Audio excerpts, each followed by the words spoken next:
C'était à Paris, une ville qui était alors si belle que bien des gens ont préféré y être pauvres plutôt que riches n'importe où ailleurs. Qui pourrait, à présent qu'il n'en reste rien, comprendre cela, hormis ceux qui se souviennent de cette gloire? Qui d'autre pourrait savoir les fatigues et les plaisirs que nous avons connus dans ces lieux où tout est devenu si mauvais? Ici fut la demeure antique du roi de Hou. L'herbe fleurit en paix sur ses ruines. Là, ce profond palais des Tsines, somptueux jadis et redouté. Tout cela est à jamais fini.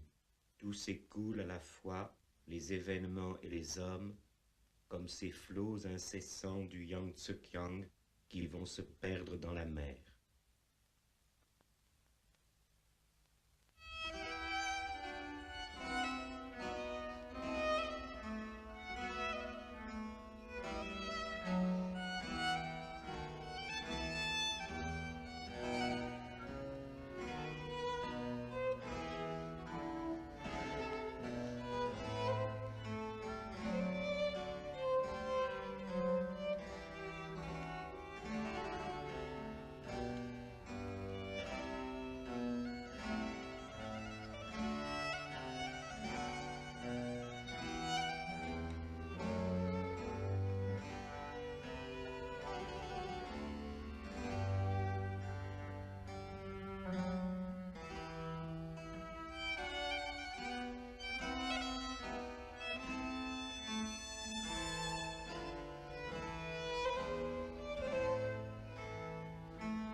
Paris, alors, dans les limites de ses 20 arrondissements, ne dormait jamais tout entier, et permettait à la débauche de changer 3 fois de quartier dans chaque nuit.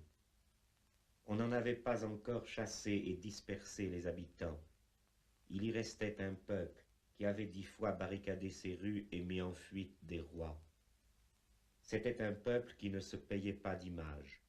On n'aurait pas osé, quand il vivait dans sa ville, lui faire manger ou lui faire boire ce que la chimie de substitution n'avait pas encore osé inventer.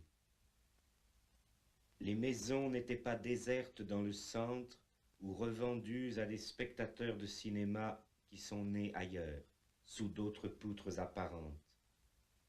La marchandise moderne n'était pas encore venue nous montrer tout ce que l'on peut faire d'une rue. Personne, à cause des urbanistes, n'était obligé d'aller dormir au loin. On n'avait pas encore vu, par la faute du gouvernement, le ciel s'obscurcir et le beau temps disparaître, et la fausse brume de la pollution couvrir en permanence la circulation mécanique des choses dans cette vallée de la désolation. Les arbres n'étaient pas morts étouffés, et les étoiles n'étaient pas éteintes par le progrès de l'aliénation. Les menteurs étaient comme toujours au pouvoir, mais le développement économique ne leur avait pas encore donné les moyens de mentir sur tous les sujets, ni de confirmer leurs mensonges en falsifiant le contenu effectif de toute la production. On aurait été aussi étonné alors de trouver imprimés ou construits dans Paris tous ces livres rédigés depuis en béton et en amiante, et tous ces bâtiments maçonnés en place-sophisme, qu'on le serait aujourd'hui si l'on voyait ressurgir un Donatello ou un Thucydide. Musil, dans L'homme sans qualité, note qu'il est des activités intellectuelles où ce ne sont pas les gros livres, mais les petits traités qui font la fierté d'un homme. Si quelqu'un venait à découvrir, par exemple, que les pierres, dans certaines circonstances restées jusqu'alors inobservées, peuvent parler, il ne lui faudrait que peu de pages pour décrire et expliquer un phénomène aussi révolutionnaire. Je me bornerai donc à peu de mots pour annoncer que, quoi que d'autres veuillent en dire, Paris n'existe plus. La destruction de Paris n'est qu'une illustration exemplaire de la mortelle maladie qui emporte en ce moment toutes les grandes villes, et cette maladie n'est elle-même qu'un des nombreux symptômes de la décadence matérielle d'une société. Mais Paris avait plus à perdre qu'aucune autre. C'est une grande chance que d'avoir été jeune dans cette ville quand, pour la dernière fois, elle a brillé d'un feu si intense.